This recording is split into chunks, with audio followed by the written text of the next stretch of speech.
Bom, posso começar? Sim. Bom, primeiro quero agradecer, né, o convite de Pedro. Eu não esperava que surgisse esse convite, eu nem imaginava que vocês tinham esse trabalho aqui. Na verdade, né, eu costumo dizer que na vida do cristão não existe coincidências, e sim cristocidência, né? O Senhor, Ele prepara todas as coisas e perguntando para Pedro de onde ele me achou, ele disse que um outro amigo, Tiago Oliveira, tinha me recomendado a ele e tal, e pensei que ele era até da igreja de Tiago, da Evangélica Livre, mas ele é da IPV da Graça, né, Pedro? Que coincidentemente eu e minha esposa estamos visitando, né? Então deixa eu me apresentar primeiro, assim, nunca me viram na vida. Meu nome é Matheus, eu tenho 28 anos, sou casado há 3 anos, estudo teologia no Seminário Pentecostal do Nordeste, né? Eu vim aqui em Morgana, tá estudando com vocês o catecismo, né, de Confissão Belga, pronto. Lá também estudou lá, conheço ela, somos colegas de turma também. Creio que ano que vem eu estarei concluindo o seminário, né, bacharel. Por enquanto, eu estou meio que não desigrejado no sentido negativo, né, daqueles que não querem mais saber de igreja, mas tipo, tanto eu como a minha esposa nós temos procurado a igreja para nos tornarmos membros, né, a igreja que a gente fazia parte, eu fui sutilmente convidado a sair por ser reformado, né, e a igreja professava uma fé arminiana e depois de ficar sendo cozinhado por quase 2 anos, aí o pastor achou melhor que eu pegasse o beco. É a palavra verdade, né? O tema que Pedro me falou para trazer para vocês hoje, nesse período, é sobre o mandato cultural, né? Voltado para a questão do trabalho, recursos naturais, tudo que envolve essa questão do mandato cultural. Nilna. Pronto, ela falou que Pedro já tinha dado uma introdução acerca do que é o mandato cultural, os mandatos, 3 mandatos divinos e tudo mais. Então, para a gente começar, vamos ler Gênesis capítulo 1. Eu sei que você já deve ter lido, né, e escutado isso, mas vamos a gente poder entender Gênesis 1, o 26, do 26 ao 31, mas não vamos ler tudo. Disse Deus, façamos o homem a nossa imagem e semelhança, conforme a nossa semelhança, domine ele sobre os peixes do mar, sobre as aves do céu, sobre o gado, sobre os animais selvagens e sobre todo animal rastejante que se arrasta sobre a terra. O 28, né? Então Deus abençoou e disse: frutificai, multiplicai-vos, enchei a terra e sujeitai-a, dominai-a sobre os peixes do mar, sobre as aves do céu, sobre todos os animais que rastejam. E disse mais: eu vos dou todos os vegetais que dão semente e os que se acham sobre a face de toda a terra, bem como todas as árvores em que há fruto de semente, e eles vos servirão de alimento. E todo animal selvagem, todas as aves do céu, todo ser vivo que rasteja sobre a terra, dou toda a planta verde como alimento. E assim foi. Agora você pula para o 2,16. Então o Senhor Deus ordenou ao homem: podes comer livre. Aliás, o 15, né? Então o Senhor Deus tomou o homem, o 2,15, colocou no jardim do Éden para que o homem cultivasse e guardasse. Então, para a gente compreender a questão do mandato cultural, eu vou dar uma pincelada rápida na questão do mandato, né? Boa parte das distorções que a gente vê hoje dentro da igreja acerca do mandato cultural, né? Acerca a relação do cristão com o trabalho, a relação do cristão com o meio ambiente em si, com questões ecológicas, justamente se dá por uma má compreensão, uma má interpretação dessa primeira parte de Gênesis 3. É comum os teólogos bíblicos, você vai ver muito isso em teologia bíblica, afirmarem que se você entender o capítulo 1, 2 e 3 de Gênesis, você vai conseguir entender o restante das Escrituras. Né? Você lendo, compreendendo o princípio que ali está estabelecido, de criação, de ordem, de queda, e o princípio da redenção ali em Gênesis 3, você vai compreender todo o desfecho no restante das Escrituras até culminar em Cristo e na sua segunda volta. Né? Então, muitos teólogos eles não concordam que dentro de Gênesis 1 e 2 não exista a questão do pacto. Né? A questão do mandato cultural está dentro da teologia do pacto. Por que isso? Porque você não vê a palavra pacto ou aliança dentro da narrativa de Gênesis.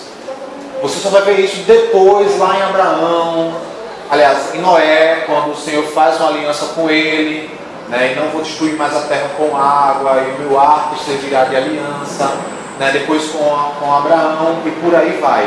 Mas em Gênesis em si, esses primeiros capítulos não tem a palavra berit do hebraico, que significa aliança ou pacto. Né?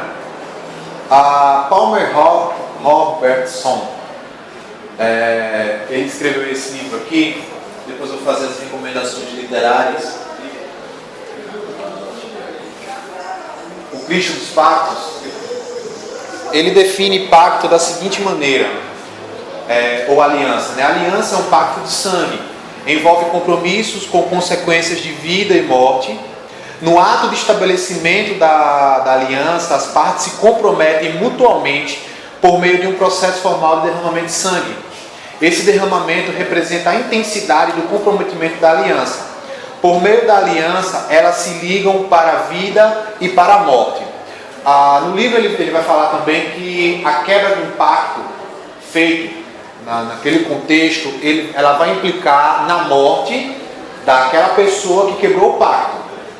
Então a gente vê isso claramente no pacto que Deus faz com Adão no Éden. Olha, você pode comer, usufruir de tudo que está no jardim, mas da árvore do conhecimento do bem e do mal você não vai tocar nela, porque no dia que você tocar você vai morrer.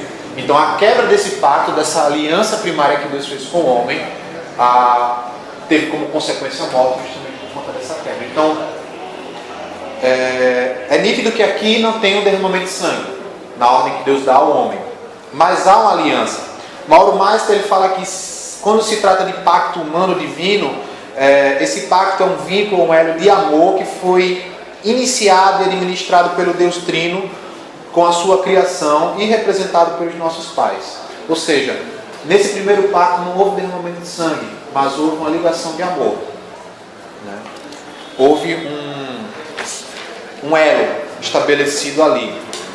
Van Gruningen, na sua teologia bíblica, ele explica que ao estabelecer a sua aliança, Deus exigiu que a humanidade respondesse de maneira viva, amorosa, dinâmica e fiel. As respostas que Deus exigiu são estipulações pactuais ou mandatos. Né? Deus criou o homem e deu a ele ordens.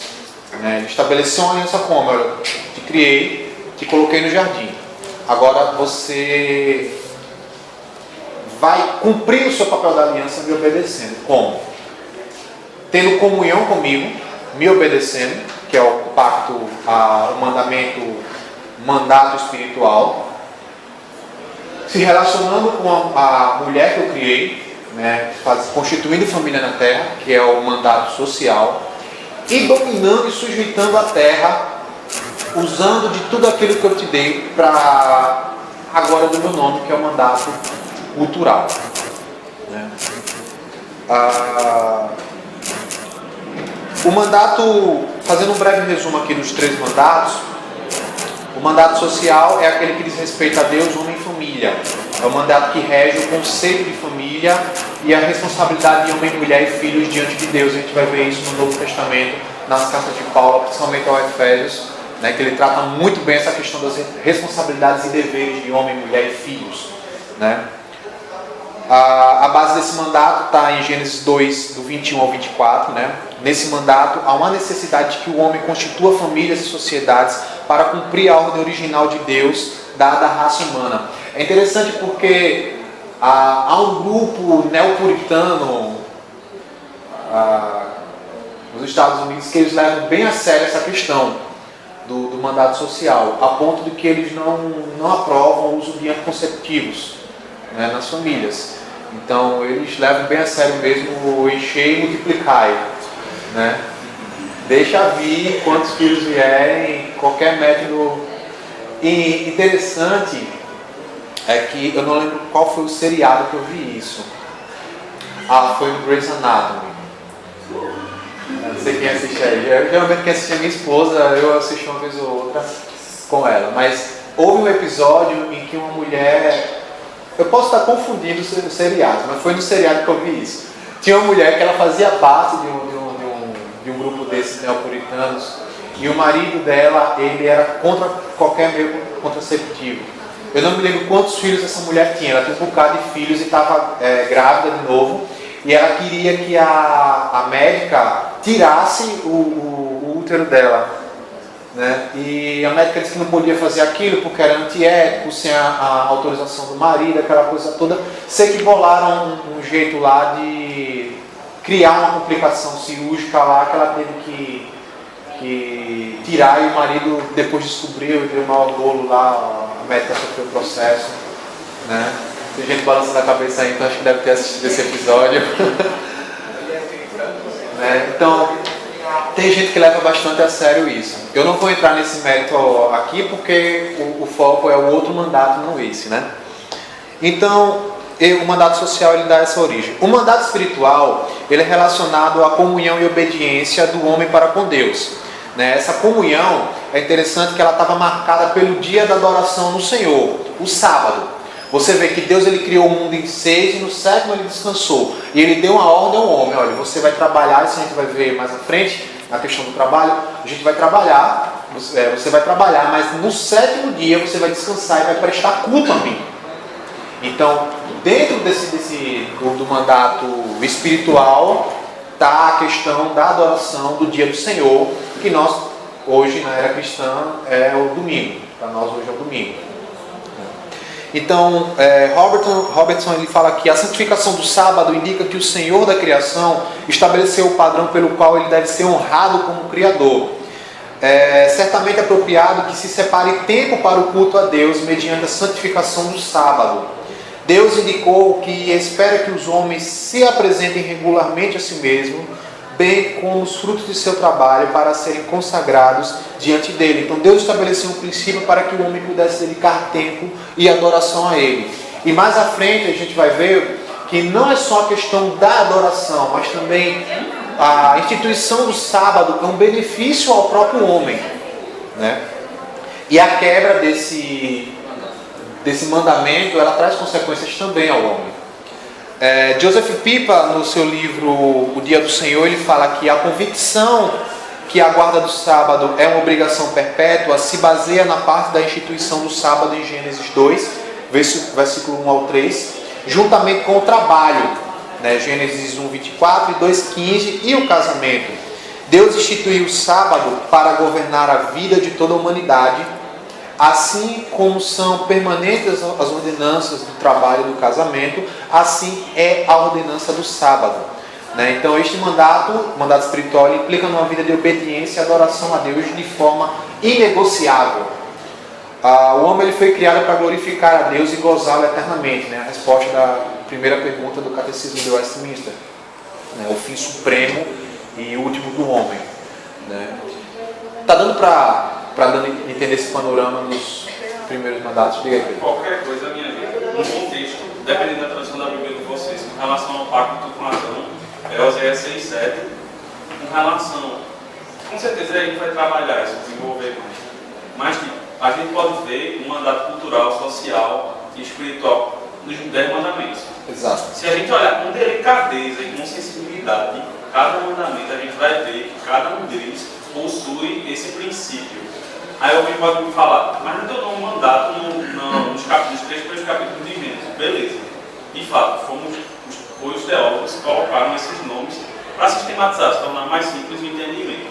Mas existe lá um princípio. O princípio do trabalho, o princípio de relacionamento com a esposa, e até mesmo com a criação, que é o mandato cultural que a gente vai trabalhar. Exatamente.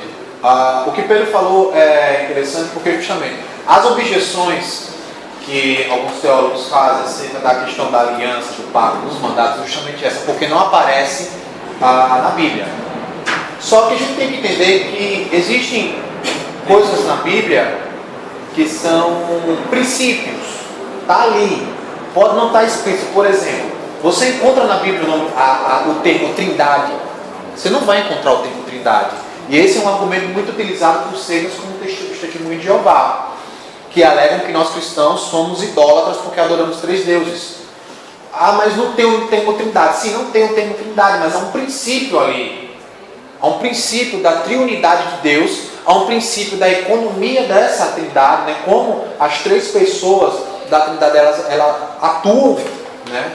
No meio da criação e tudo mais. Por exemplo, você não vai ter o termo transcendência e imanência, mas você vai ter o princípio. Deus, ele é transcendente, ele está acima da sua criação, e ele é imanente, ele está presente e atuante na sua criação, né?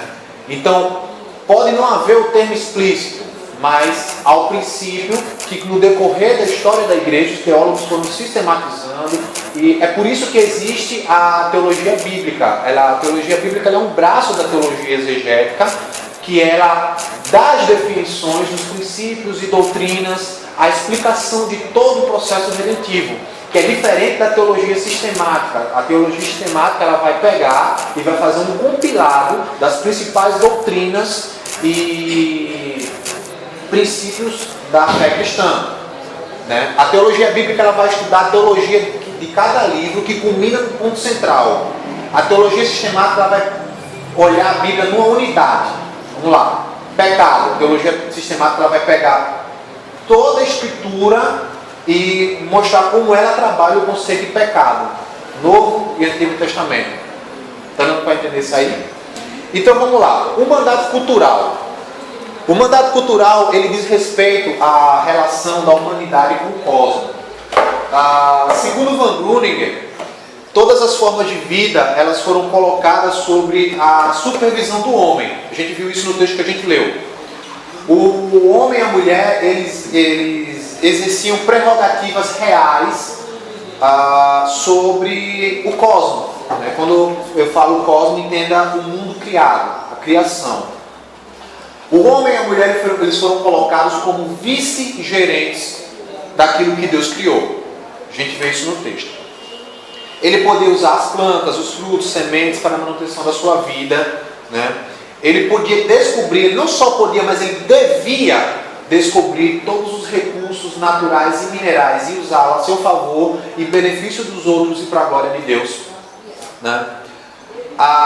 O homem ele deveria governar, desenvolver e manter a terra e seus recursos. Veja que a ordem que Deus dá é dominem. Lembra que a gente leu? Dominem, sujeitem.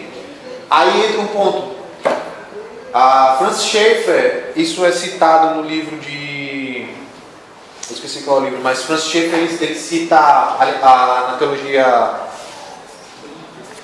do Cristo dos Pactos. Robertson ele cita esse trecho no livro de Francis Schaeffer, que ele fala que alguns cientistas eles acusam os cristãos, ou necessariamente o cristianismo, de serem os culpados de todos os desastres ecológicos e abusos que o homem tem cometido contra a natureza.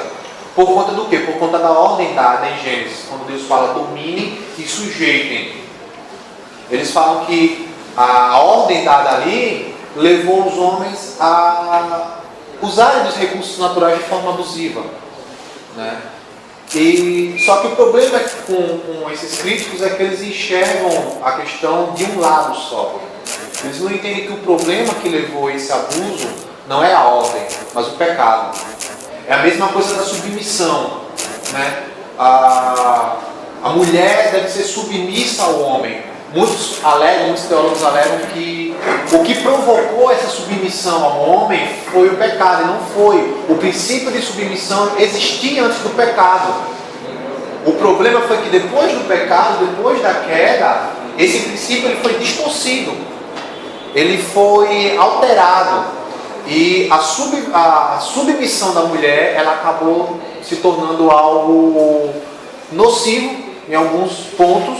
E a Né? crítica que as pessoas cientistas, né, os filósofos, né, fazem a Bíblia, eles pegam textos errados da própria opinião assim, daqueles que deturparam a Escritura. Exato. Eles não procuram assim, eles só pegam textos de pessoas, digamos assim, heréticas, que nem de hoje. Exato. Eles tiram. Mesmo você pegar um texto e tirar do contexto. Tipo, a Bíblia, os cristãos afirmam que a Bíblia é inerrante, mas a Bíblia chama morcego de ave. Meu amigo, a Bíblia não é um livro científico, não. O cara naquela época não tinha noção de que morcego era um mamífero. De fato, isso é até uma crítica a eles mesmos, porque se você nós temos nosso modelo taxonômico, nós temos o nosso modelo. O que impede dele ter um modelo taxonômico dele? Pois é. Os modelos taxonômicos são relativos. Isso não é questão de verdade ou não. E- Isso é como eu classifico. Exatamente. E tem a questão também do abismo cultural. A gente está falando aqui de anos de diferença cultural. A mente do homem naquela época não era igual. A gente tem que entender que a revelação bíblica ela foi progressiva e Deus falou com o homem na linguagem do homem. Quando Deus ele fala, minha mão não está encolhida para que salve, os meus olhos estão contemplando a terra, isso é o que a gente chama de antropomorfismo, que é um meio que Deus utilizou para se revelar ao homem. Né? Deus ele utiliza meios humanos para se revelar ao homem sem perder a sua essência divina. Nossa mente caída, ela não alcança a Deus. Ela não alcança esse entendimento. Então, são críticas falaciosas que a gente vê por aí. Mas, voltando aqui. Então, levando em conta que ao homem foi dado a ordem de governar sobre o cosmos, isso significa que Deus instituiu ao homem um trabalho. Né? A gente vai ver isso mais à frente. O que desmistifica também o pensamento de que o trabalho é uma maldição em decorrência do pecado. Há uma linha vamos botar assim, uma linha teológica, né, de pessoas que pensam que o pecado, o trabalho é uma consequência do pecado. Né? É sério que às vezes o trabalho ele se torna tão pesaroso que é mais uma maldição do que uma bênção para a vida da pessoa. Né? Na empresa que eu trabalhava antigamente, eu acho que em toda a face da terra não existe uma empresa igual àquela. Aquilo era um caos, gente. Você não tem noção que era aquilo ali. Acontecia de tudo naquela empresa. Para você ter ideia, chegou um tempo em que foi necessário eu criar uma planilha de controle de banheiro. O camarada ia para o banheiro, assinava a hora que estava indo, depois assinava a hora que estava voltando e entregava a chave do banheiro para mim. Porque... Deixa para lá. Então, o mandato cultural, ele traz essa implicação de que Deus ordenou ao homem um trabalho, deu ao homem um trabalho, deu ao homem uma ocupação. A outra coisa que o homem deveria fazer nesse mandato era justamente cuidar, dominar a terra, manter e desenvolver. Dentro desse aspecto, o homem não deveria usar o cosmos de forma abusiva a ponto de destruí-lo.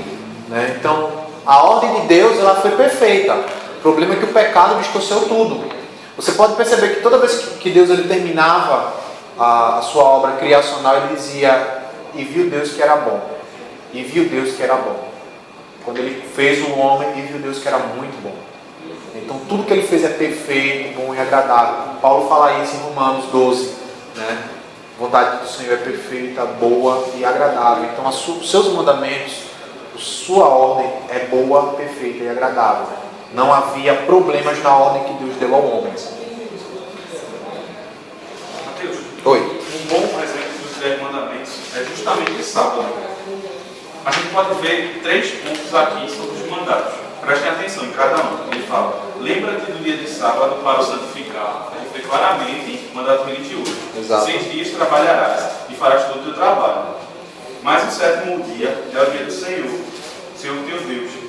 Nesse dia não farás trabalho algum, nem tu, nem teu filho, nem tua filha, nem teu servo, nem tua serva, nem teu animal, nem o estrangeiro que está dentro das tuas portas. Ou seja, você vê a união do mandato religioso, que é o sábado em si, o mandato social, ele não só está envolvendo a família, que ele envolve o estrangeiro, o seu próximo, o seu servo, a sua serva, e o mandato cultural, porque até mesmo o animal daquele senhor não trabalha nesse dia.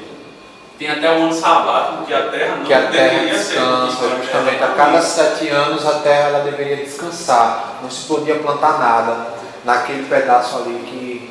Se a gente for analisar o Pentateuco, principalmente os livros depois de Êxodo, Números, Levítico e Deuteronômio, nós vamos ver que Deus ele se preocupa com o homem na sua totalidade, o que quebra totalmente o conceito dicotômico que muitas igrejas apregou por aí, de que o que vale é o lado espiritual e o lado material deixa o vento levar, deixa a vida levar.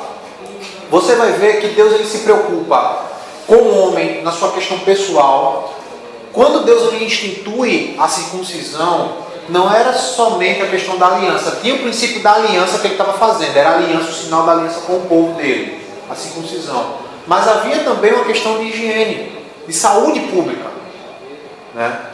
A gente tem que entender que naquela época a gente não tinha o processo de higienização que a gente tem hoje. As pessoas não tomavam banho 3 vezes ao dia com chuveirinho, era todo o processo, tem que pegar água e tudo mais, né? Você vê leis cerimoniais que protegem a mulher. Por exemplo, era proibido alguém deitar com a mulher no período de menstruação.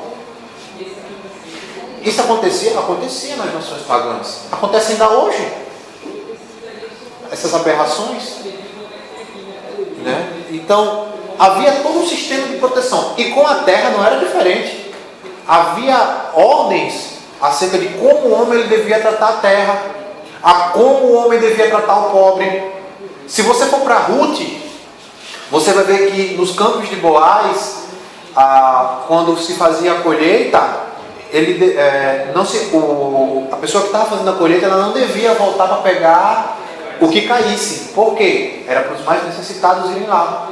Daí onde Ruth entra. Então Boaz a vê e ele ainda fala para os caras derrubar mais, né? E tudo mais. Então você vê essa preocupação de Deus, você vê isso. O problema é que houve uma desassociação do Antigo e do Novo Testamento.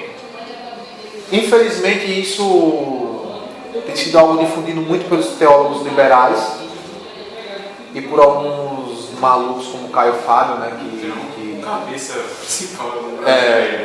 que fala que o Antigo Testamento caducou. Não, o Antigo Testamento ele não caducou. É lógico que existem leis ali que não são válidas pra gente hoje, entendeu? Hoje a gente não precisa mais matar animal para sacrificar. O sacrifício perfeito já foi realizado, já foi cumprido, né? Mas existem mandamentos que são universais e estão lá no Antigo e no Novo Testamento, numa outra linguagem, mas estão lá. Cristo usa a linguagem do Antigo Testamento para falar, para pregar. Exatamente. E alguns teólogos liberais eles falam que até certos capítulos e certas cartas de Paulo são dispensáveis, você não precisa ler mais isso. Justamente, não está errada. Mas vamos voltar aqui para dar tempo. Então a gente viu isso, que há essa preocupação, né? Ao homem também foi dada a ordem de explorar, ele devia ser um explorador, ele devia conhecer aquilo que Deus criou. E é interessante que ainda hoje o homem cumpre isso, né? Porque vira e mexe, você vê aí notícias, os cientistas descobriram tal coisa, os cientistas descobriram não sei o quê, né? Interessante, tem um vídeo que depois eu posso mandar via WhatsApp para Pedro, o título dele, que é de um pregador americano, é Louis Giglio, não sei se alguém já assistiu, é Indescribable, o nome do livro, Indescritível, traduzindo, que ele usa o universo para falar da glória de Deus. Né? Ele mostra as descobertas da NASA, das galáxias, das estrelas, supernovas, para falar da glória de Deus. E ele faz uma pergunta, ele diz, gente, já parou para pensar por que as estrelas estão lá no céu? Simplesmente para glorificar a Deus. É o que o Salmo 8 fala. os céus proclamam a tua glória. E o mais interessante é que esse mundo, ele grita o nome de Deus. A criação grita o nome de Deus. Não como o panteísmo vê. A criação, ela não é Deus. Não há deidade na criação. Mas ela reflete o seu Criador, né? E esse é o mundo que o ateu vive. É o mundo que enlouquece o ateu. Porque na cabeça dele ele pode negar quantas vezes quiser que não há Deus. Mas basta ele sair, olhar para tudo isso, ele vai ter que admitir que há um Criador. Por isso que eu digo que o cara tem que ter muita fé para ser ateu, porque é muita coragem. É melhor você falar que não acredita no cristianismo. Diz que é agnóstico também. Diz que é agnóstico, uma coisa assim, mas Deus não existe, o mundo foi criado do nada. Então fazer que nem o Dr. Lourenço disse, então pega um bocado de nada e manda o nada criar alguma coisa. O que é um bocado de nada? Né? É interessante isso. Justamente. Então, dentro disso também, nós vemos que Deus ele deu uma incumbência ao homem, dentro do mandato cultural, que era cultivar e guardar o jardim. E o homem quebrou essa ordem de Deus no momento em que pecou, porque ele não protegeu o jardim. Primeiro, ele não protegeu a sua mulher, né? Lá, porque Deus ele deu uma ordem ao homem para proteger e guardar o jardim, e a mulher fazia parte do jardim. Você vai ver que no Decálogo, a mulher ela é colocada dentro de um papel de propriedade, né? Não cobiçar a propriedade alheia, a mulher do teu próximo. Então, estava dentro desse pacote, o homem proteger e guardar a mulher. E ele não cumpriu essa ordem de Deus. Ele não protegeu, né? Até recentemente estava tendo aula no seminário e a gente discutindo esse texto de Gênesis e tal. Aí uma colega falou assim: Adão era muito pamonha, porque qual é o cara que está vendo a sua mulher conversar com uma serpente e não vai fazer nada, vai ficar olhando, né? Tá lá, uma serpente começa a falar com a mulher dele e ele não vai fazer nada, né? Então ele não quebrou. Então o trabalho ele não foi, ele foi algo criado dentro do contexto da antiga aliança, dentro do Antigo Testamento, dentro da criação. Então ele não é maldição do pecado. Outro padrão referente ao trabalho é a questão do descanso. A gente já falou aqui. Deus ele não deixou essa questão vaga ou indefinida, né? Além da responsabilidade quanto aos recursos naturais e o cuidado do cosmos, havia também responsabilidade para com o corpo.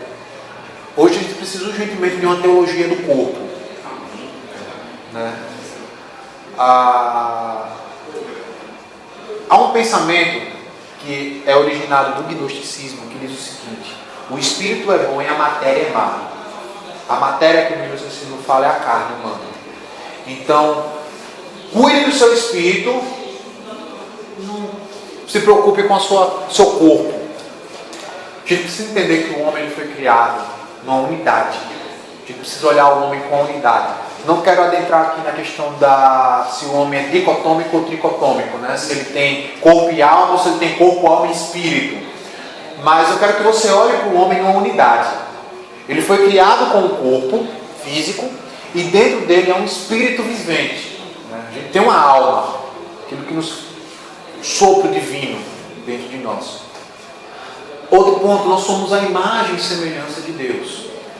Não que Deus tenha o nosso corpo físico, não, mas nós trazemos em nós características do caráter, da moral divina.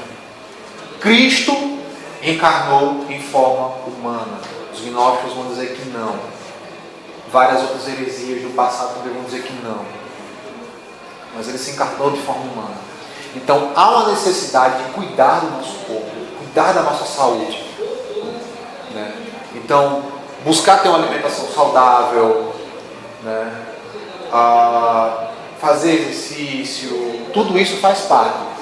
Sempre tomando cuidado com a questão do culto ao corpo, que é o que a gente tem visto muito nos nossos dias, né? A academia está cheia, né? A academia hoje viraram templos de pessoas que cultuam seus corpos, Status, justamente. Você tem que manter. Você tem que se exercitar. Né? Não que seja errado, né? Mas para a glória de Deus. Justamente, para a glória de Deus. Exato. Porque, imagine, eu vivi num contexto de missionários. Eu trabalhei junto com a Jocum de Maceió e depois com a Jocum de Belo Horizonte. A Jocum é uma agência missionária, com uma missão, não sei se todo mundo aqui conhece. E então a gente tem que estar com o condicionamento físico em dia, porque a gente tem atividades para fazer. Por exemplo, quando eu estava na Jocum de Belo Horizonte, houve um momento que a gente viajou para o interior do Mato Grosso do Sul, para uma cidade chamada Mambai, que é a fronteira com o Paraguai. E lá a gente teve que trabalhar com índios. Né? Então, imagina, uma pessoa sedentária morrendo lá. Né? Ou quando a gente ia andar pelas ruas de Belo Horizonte, que é ladeira até dizer chega. Tem mais ladeira do que Olinda, em Belo Horizonte. Né? Então, tudo isso é necessário uma teologia do corpo, é necessário a gente pensar e refletir mais nisso. Que nem eu estava falando com as meninas quando eu cheguei. Infelizmente, nessa questão do mandato cultural, principalmente na área da questão cuidado com o meio ambiente, a gente tem muito pouco material. Muito pouco mesmo. Até outro dia num grupo com professores e amigos do seminário, a gente estava debatendo justamente essa questão da necessidade de uma teologia ambiental. Foi justamente quando saiu a notícia da extinção de uma espécie de rinoceronte na África, né? A última espécie. Exato, do rinoceronte negro. Então precisamos urgentemente disso. Então, John Murray, ele vai falar o seguinte: a ênfase colocada sobre os 6 dias da semana deve ser devidamente apreciada. A ordenança divina não é simplesmente referente ao trabalho. É trabalho com certa constância. Há, na verdade, o descanso do trabalho, o descanso de um dia inteiro a cada 7 dias. Há a provisão de um ciclo de descanso, mas há também o ciclo de trabalho. O ciclo de trabalho é tão irreversível quanto o do descanso. A lei de Deus não pode ser impunemente violada. Podemos estar perfeitamente certos de que muitos dos nossos males físicos e econômicos procedem da falta da observância do dia semanal do descanso. Mas podemos também estar perfeitamente certos de que muitos dos nossos males econômicos resultam da nossa falha em reconhecer a santidade dos 6 dias de trabalho. O trabalho não é apenas um dever, é também uma bênção. E de igual maneira, 6 dias de trabalho são tanto um dever quanto uma bênção. Então, é preciso observar isso. Deus ele não estipulou um dia de descanso à toa. Quantas pessoas hoje vivem no limite do estresse porque trabalham incansavelmente? E mesmo que você não trabalhe de domingo a domingo, você trabalha de segunda a sexta e no fim de semana sempre tem coisa para você fazer, você nunca descansa. Principalmente quem vive de igreja, né? Eu me lembro que em 2014 eu peguei uma estafa extrema por conta de excesso de trabalho e excesso de compromisso na igreja. Eu trabalhava de segunda a sexta, de 8 às 6 da manhã. Só que na época eu não estava com transporte, então dependia de ônibus. Eu moro em Rio Doce e eu trabalhava ali na Madalena. Então eu tinha que acordar cedo para pegar o Rio Doce CDU, o lendário Rio Doce CDU. Eu tinha que sair de casa estourando de 10 para 6 para pegar o ônibus de 6h20 para chegar de 10 para as 8 na empresa. Era chegando na empresa, ligando o computador e já adiantando as primeiras coisas da manhã. A empresa que eu trabalhava, ela vendia e prestava assistência técnica a equipamento médico hospitalar. Então sempre de manhã eu tinha que ou fazer as coletas dos equipamentos ou devolver um equipamento para um hospital. E eu que tinha que dar a saída desses equipamentos. Então eu dava essa saída dos equipamentos.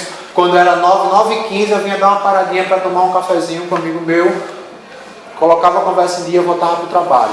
Meio-dia parava, ia almoçar, uma hora de descanso, uma hora voltava de novo para frente do computador, ia fazer coleta, preparar orçamento, emitir nota fiscal, uma série de rotinas administrativas. Quando eu não tinha que sair da empresa e levar um técnico para fazer atendimento, alguma coisa do tipo, 6 horas eu largava, ia para o seminário, muitas vezes eu ia a pé, porque o seminário ele fica na encruzilhada, então da Madalena para a encruzilhada é praticamente um pulo. O tempo que eu gastava esperando o ônibus e preso no engarrafamento da Madalena em Pinheiro para chegar lá era o tempo que eu ia andando. Então eu ia andando para o seminário, chegava lá em cima da hora, tal, tinha aula, 10 horas acabava a aula, ia para a parada de ônibus, 10h30 pegava o ônibus, chegava em casa 11h15 da noite, moído e cansado, aí ia tomar um banho, descansar, ler alguma coisa, conversar com a esposa que passava o dia todinho sem vê-la, meia-noite e meia, 1h da manhã eu ia dormir, para de 5h30 estar de pé de novo. Isso de segunda a sexta. O sábado eu estava moído, né? Não tinha mais nem o talo da macaxeira para contar a história. Aí geralmente sábado tinha compromisso na igreja, reunião dos jovens, culto jovem, reunião, isso, aquilo, outro. Beleza. Aí no domingo de manhã, EBD, eu ensinava na sala dos jovens e adolescentes. Aí tinha EBD e o culto. Aí além de ensinar, eu ia tocar e cantar. Ia pra casa, almoçava. Tá batendo com essas psicológicas. Aí de 5 da tarde ou 6 da tarde voltava para a igreja para passar os louvores da noite, né? E ficava até, detalhe, no caso não no domingo, mas na quarta-feira. Na quarta-feira não tinha aula porque eu tinha que ir para a igreja para cuidar do louvor. Então eu pegava o ônibus, chegava correndo de 7h15 lá, armar todo o som, levantar a caixa, botar lá a caixa, liga aqui, liga lá, equaliza o microfone, aquela coisa toda. No domingo já ficava mais tranquilo, porque de manhã estava tudo prontinho, né? Então era só chegar de noite e beleza. Aí pronto, acabava o culto de 9 até aquela coisa toda, chegava em casa de 10, ia dormir também lá para as tantas da noite, e na segunda-feira retomava tudo de novo. Então, mesmo dentro do ambiente de igreja, é necessário ter um cuidado com o descanso. Houve um momento que eu tive que dar um basta. Eu tive que dizer, eu não faço, eu não vou, porque eu preciso descansar. Então eu peguei uma estafa tão grande que tinha dias, gente, que eu não conseguia levantar da cama. Sabe o que é você levantar o braço e você não conseguir de tão cansado e exausto que você estava? E detalhe, eu estava lutando para tirar as minhas férias estavam vencidas há tempos na empresa. E quando eu tirei férias, eu acho que eu hibernei uns 10 dias. Eu hibernei uns 10 dias. Então, é necessário olhar para isso. A Nancy Pierce, no seu livro, ela fala o seguinte: a lição do mandato cultural é que o nosso senso de cumprimento depende de nós nos dedicarmos ao trabalho de forma criativa e construtiva. Ou seja, o homem ele deve exercer domínio em todas as áreas da sua vida. Política, tecnológica, área de ensino, prestação de serviço, etc. E através dessas áreas glorificar a Deus. Que é o que nós vamos entrar aqui. Depois desse pequeno panorama dos 3 mandatos, principalmente do mandato cultural, vamos ver uma aplicação mais profunda da questão do trabalho e do meio ambiente. Como o cristão ele deve se portar com o trabalho e com o meio ambiente, né? Na mente de muitos cristãos ainda fica o pensamento da Idade Média de que o trabalho físico é um castigo do pecado original, né? E que o ideal do ser humano é se dedicar somente aos interesses do espírito. Como a gente falou, é a ideia dicotômica, né? Do espírito e do corpo, e da alma e do corpo, né? Então vemos que a intenção de Deus era para que o homem ele trabalhasse.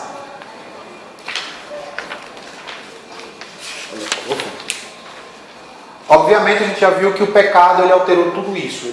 Ele transformou o trabalho, que era algo prazeroso, em algo penoso. A gente vai ver isso na maldição lá em Gênesis 3, né? Quando Deus ele fala para o homem: maldita é a terra por tua causa, com sofrimento comerás dela todos os dias da tua vida. Então, o que era para ser algo prazeroso, agora vai ser algo doloroso para o homem. Por isso que o trabalho se torna algo penoso para nós. Para a gente adiantar um pouquinho mais, abre aí comigo em Marcos 12.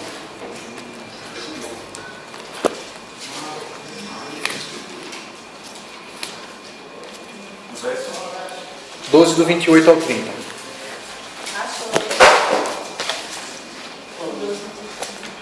12, 28 e 30 diz: aproximou-se dele um dos escribas que os ouvira discutir. Percebendo que lhes havia respondido bem, perguntou: qual é o principal de todos os mandamentos?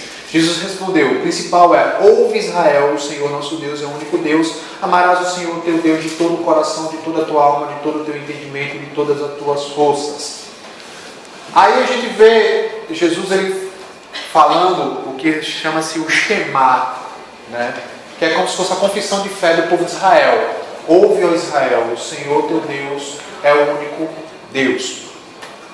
Essa passagem é interessante porque, assim, apesar dela não falar explicitamente de trabalho, ela nos dá o norte de como o cristão ele deve ser no seu trabalho. Se você notar bem, depois se você fizer um comparativo com a passagem de Deuteronômio 6, 4 e 5, você vai ver que Cristo ele fez um acréscimo aí. Ele coloca que nós devemos amar a Deus de todo o nosso coração, de toda a nossa alma, de toda a nossa força e com todo o nosso entendimento. A questão aí é que Jesus não estava fazendo uma alteração na lei, ele simplesmente estava elevando a totalidade da lei. Que nós devemos amar a Deus e glorificá-lo com todo o nosso ser, em todas as nossas áreas. Se a gente fizer uma pequena exegese, pegar esses 3 termos que ele usa, coração, alma, pensamento e força, a gente vai ver que o significado de cada um é, no caso, coração, né, do grego cardia, que era considerada a sede do sentimento, os impulsos, as afeições. Então, ame a Deus com todos os seus sentimentos, com todas as suas emoções, na sua forma interior, né? A psique, que é alma, significa fôlego, né? Que a gente traduz como vida, né? Ou seja, na nossa essência humana nós devemos amar a Deus. A dianoia, que é pensamento, então é a intenção, o intelecto, a mente, o centro das nossas habilidades intelectuais, afetivas e volitivas. E o isrios, que é a força, o vigor, nossa capacidade habilitada. Então, simplesmente Jesus está dizendo, você deve amar Deus na totalidade, não só no contexto espiritual, mas no contexto físico. Então, é no trabalho, é nos estudos, em todas as áreas. Uma historinha para a gente entender bem essa questão, que eu achei bem interessante, é do senhor Geraldo. Geraldo era um homem bem simples, varredor de rua do Rio de Janeiro. Aquela rua era a rua mais limpa do bairro. Os moradores ficavam admirados com tanto zelo. Um dia uma senhora perguntou: senhor Geraldo, por que é que o senhor vai na nossa rua tão bem varrida? Não fica uma ponta de cigarro na calçada. Geraldo soltou uma das mãos da carrocinha, tirou o boné no gesto de reverência e respondeu: olha, dona, todos os dias quando me levanto eu peço a Deus que me ajude no meu trabalho, porque eu sei como é importante que a rua da cidade fique bem limpa. E cada dia que começa o meu trabalho aqui, eu pergunto: será que é hoje que Jesus vai voltar? Todo dia eu espero que seja o dia de Jesus voltar. E cada dia eu penso, se meu Jesus voltar e passar pela minha rua, eu quero que ele encontre a rua bem limpa para ele passar. A mentalidade, a questão acerca do reino de Deus, ela tem que impactar, tem que influenciar o nosso trabalho.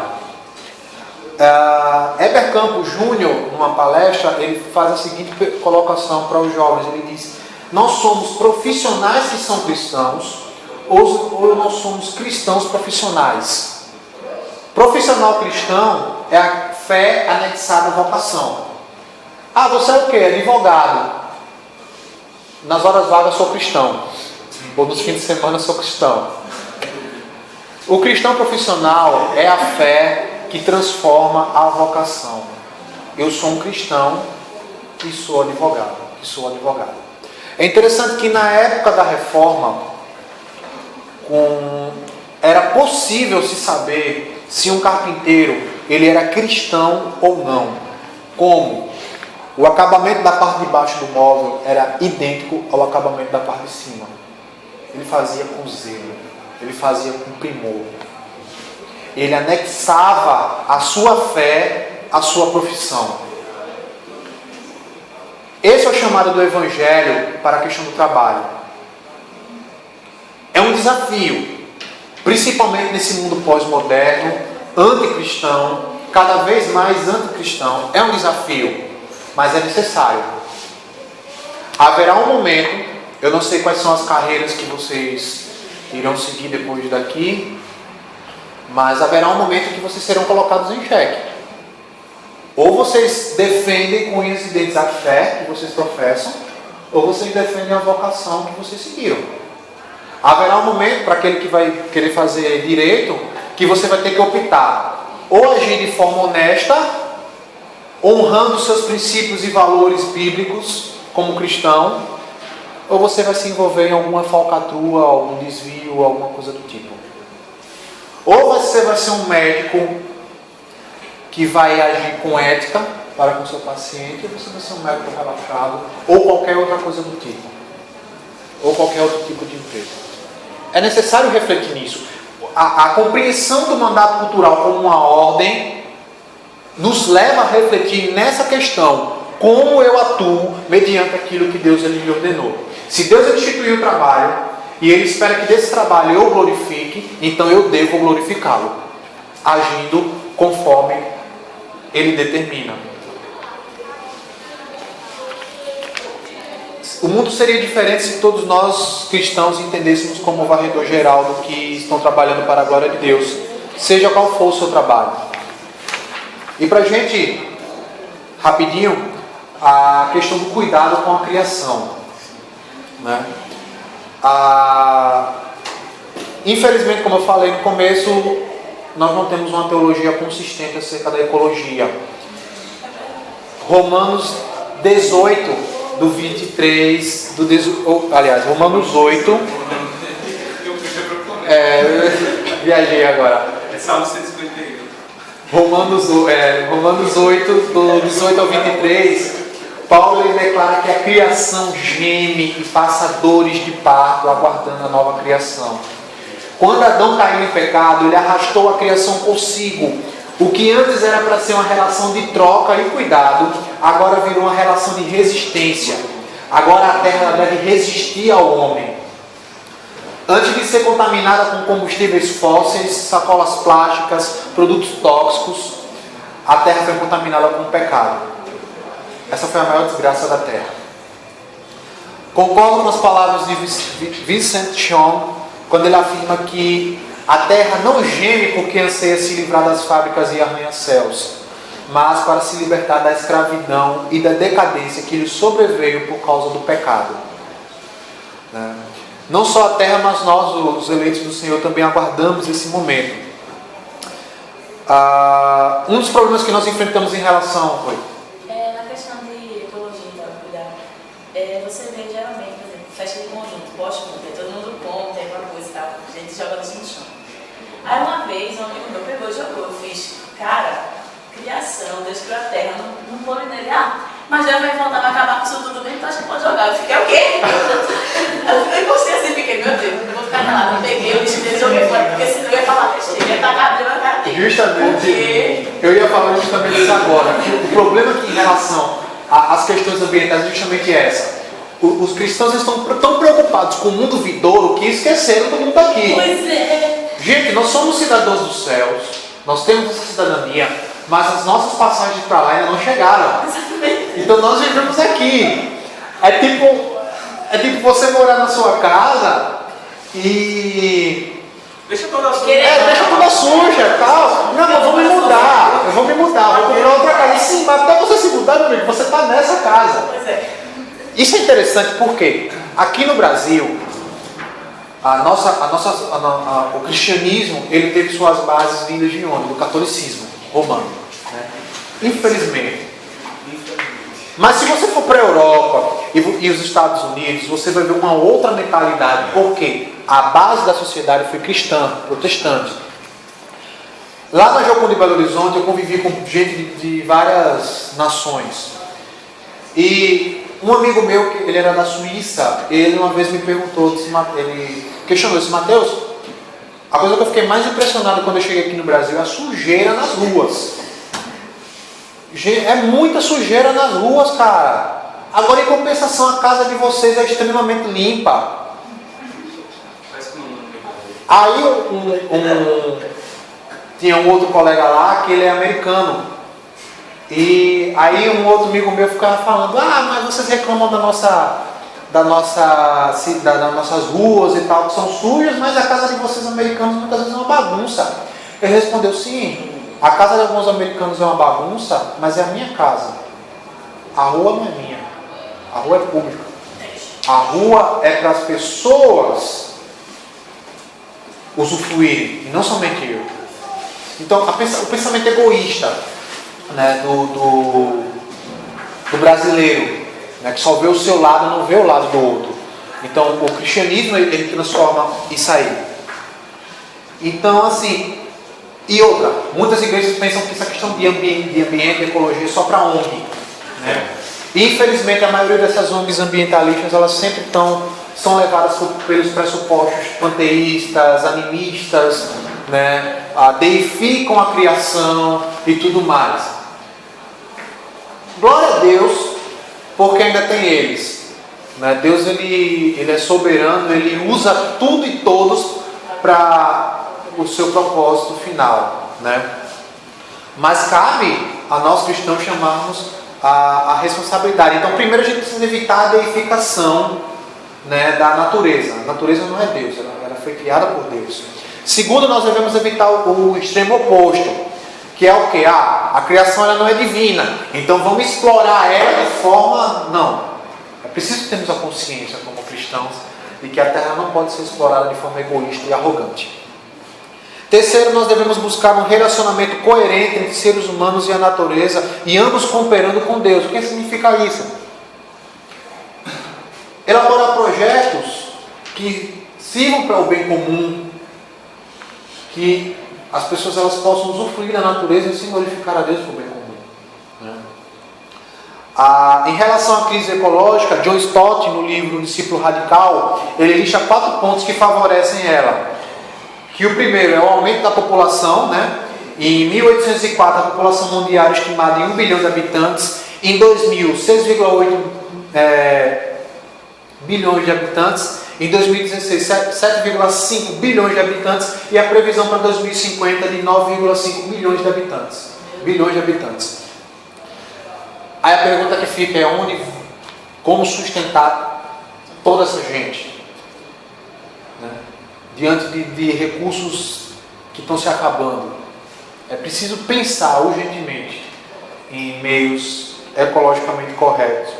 A segunda coisa que ele fala acerca da crise ambiental é a depressão dos recursos naturais, né? O uso sem se preocupar no retorno, né?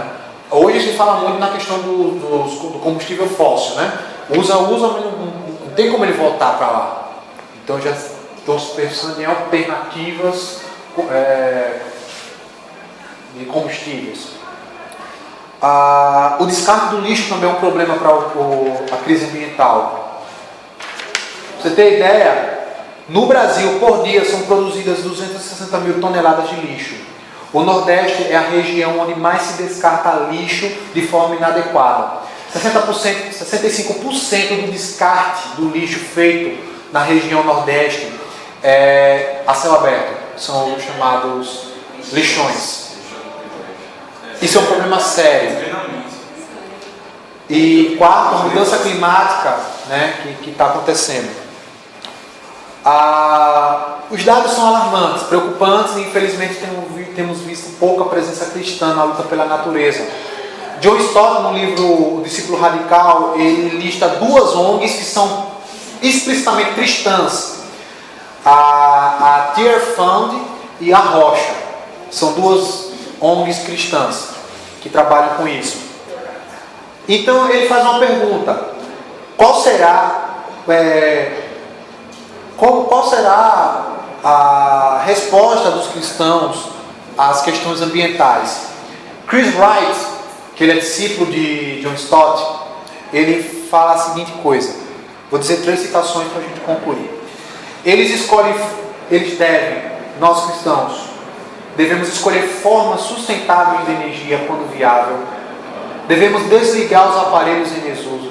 Sempre que possível, comprar alimentos, mercadorias, serviços de empresas que tenham diretrizes ambientais eticamente saudáveis, se aliar a grupos de conservação, evitar o consumo demasiado e o desperdício desnecessário e reciclar o máximo possível.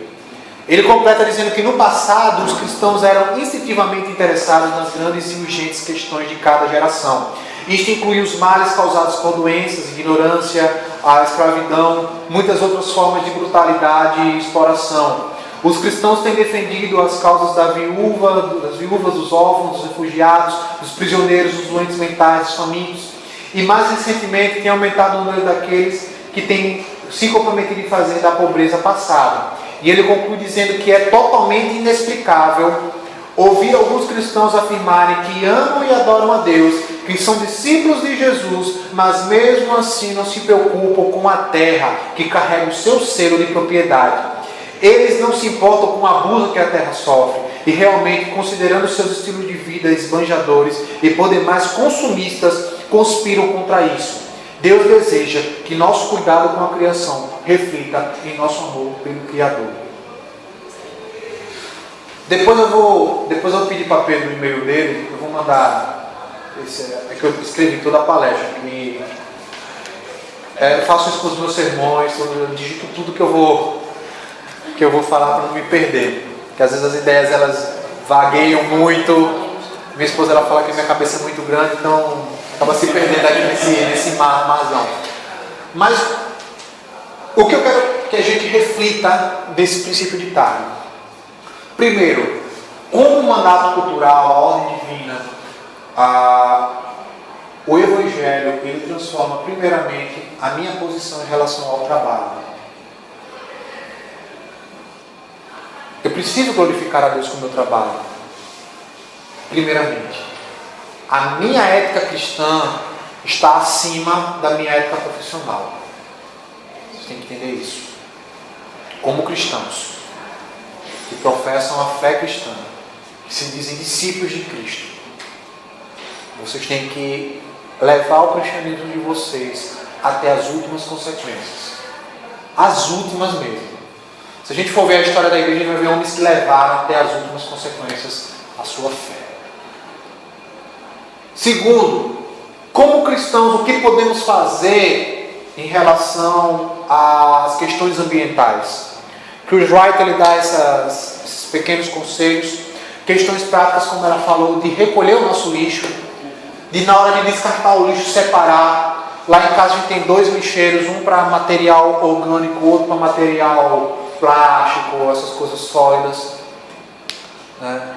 Sempre que possível, incentivar a juventude da nossa igreja, vocês que estão, não sei se alguém aqui é líder de jovem, alguma coisa do tipo, trabalha diretamente com a juventude da igreja, mas eu estou perto da liderança, né, que estimulem. Quando eu estava na Jocum lá em Maceió, a base da Jocum de Maceió, ela fica numa região metropolitana, vamos dizer assim, chamada Barra Nova. E lá é uma área que a lagoa ela se encontra com o mar. A base da Jocum fica de frente para a Lagoa Mundaú. Então você acorda, sai da base, você está de cara com a lagoa. Então é um ponto turístico, sempre tem movimentação de gente lá. E uma vez por mês, a turma da base ela convoca algumas igrejas para ajudar no mutirão de limpeza das praias. Então eles saem recolhendo o lixo das praias. Até porque é local de desova de tartaruga, marinha, peixe-boi, tudo, né? Então, questões simples podem ajudar. Mais à frente, quando vocês descobrirem a vocação, a profissão que vocês vão seguir, como a minha profissão ela pode ajudar, né? Por exemplo, quem vai seguir na área técnica pode bolar projetos, softwares que ajudem nessa questão. Sei, nosso Deus é um Deus criativo. Basta olhar para a criação e ver a capacidade dele. E nada melhor do que ele para nos ajudar a entender e saber como lidar, como cuidar da sua criação. Deixa eu só para finalizar indicar alguns livros. Esse eu já mostrei, Cristo dos Pactos, para você que quer entender a questão das alianças que Deus fez com o seu povo.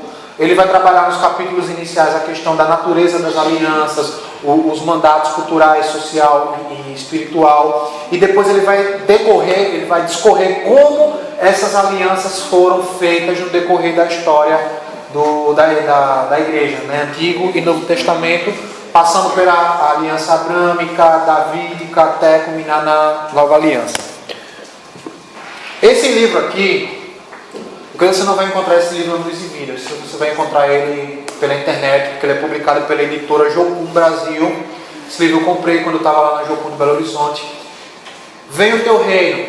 Ele mostra como nós podemos discipular as nações através da nossa vocação, né? Como podemos cumprir o mandato social e cultural através da nossa vocação. Um livro muito bom. A primeira vez que eu li ele, eu absorvi ele que nem terra seca absorve chuva, né? Na segunda vez que eu li, eu já pude fazer algumas ressalvas. Por quê? Hoje a Jocum, não todas as bases, mas algumas bases, ela caminha de mãos dadas com a teologia da missão integral, né? Então ela às vezes olha a questão social de uma perspectiva marxista. Então não é de todo ruim o livro é ótimo. Ele vai ajudar nessa questão, tanto que a Jocum ela abraçou de forma tão veemente essa questão dos mandatos, que ela criou a chamada Universidade das Nações, que fica lá no Havaí. Então é onde os cristãos eles recebem uma formação acadêmica e eles aprendem a exercitar essa vocação no mundo, né? A discipular. O outro livro é um clássico, O Pensamento Social e Econômico de Calvino, né? Esse é o antigo mesmo, velho. Essa é a primeira edição brasileira de 1990. É 1990 essa versão. É da biblioteca lá do seminário. Chega, a letra parece que foi datilografado. Um negócio sério. Mas é muito bom. Principalmente o capítulo que fala acerca do trabalho, a relação do cristão com o trabalho, né? Como o cristão deve lidar com suas finanças, toda essa questão que envolve economia e trabalho e sociedade. Esse livro ele trabalha de uma perspectiva bíblica e reformada. Tem mais livro aqui dentro. A Morte da Razão de Francis Schaeffer faz parte de uma trilogia. É muito bom. Ele vai trabalhar a questão de como a nossa sociedade ela... Exato. Essa aqui vocês estão trabalhando, eu acho, né? A Confissão Belga. Essa aqui não faz parte da lista, não. Teologia Bíblica de Gerhard Voss. Se você também quer entender a questão dos mandatos, do pacto, da aliança.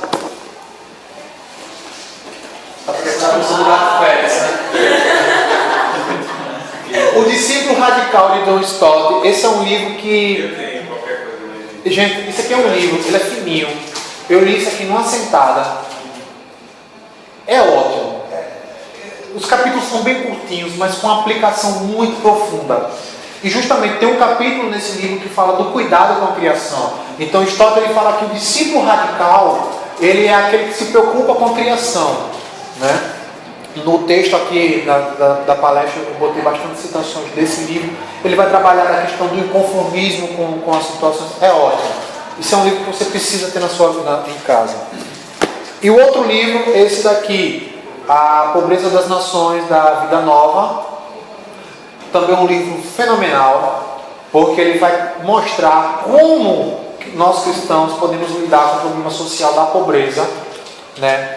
Sem necessariamente abraçar o socialismo, o comunismo, o marxismo cultural e esses ismos por aí. Ele vai dar um panorama de como algumas nações que passaram por um momento de crise econômica, elas se reergueram, né? Como a Bíblia ela traz essa questão de finanças, é excelente. Esse aqui é um pouquinho salgado, o preço já estão R$70 e tal. Mas então... eu tenho em casa, não.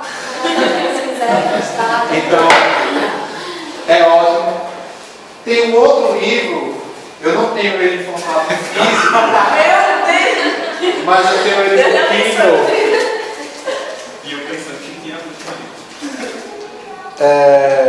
que ele está no formato, eu comprei ele no Kindle, que é esse daqui. O Evangelho no Trabalho, da editora Fiel, de Sebastian Traeger e Greg Gilbert. Ele vai trabalhar justamente a questão do cristão e o trabalho, como o cristão deve se portar no seu trabalho e tudo mais, trazendo aplicações, muito bom.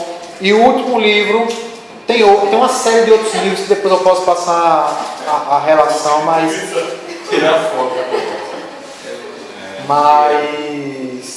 o outro livro é de Egbert Schumann, Cristãos em Babel. Esse livro ele é uma crítica ao que ele chama de tecnocracia. Ele trabalha a ideia de que a nossa geração ela é escrava da tecnologia e como a tecnologia ela tem servido aos abusos, não só sociais, mas políticos e ecológicos também.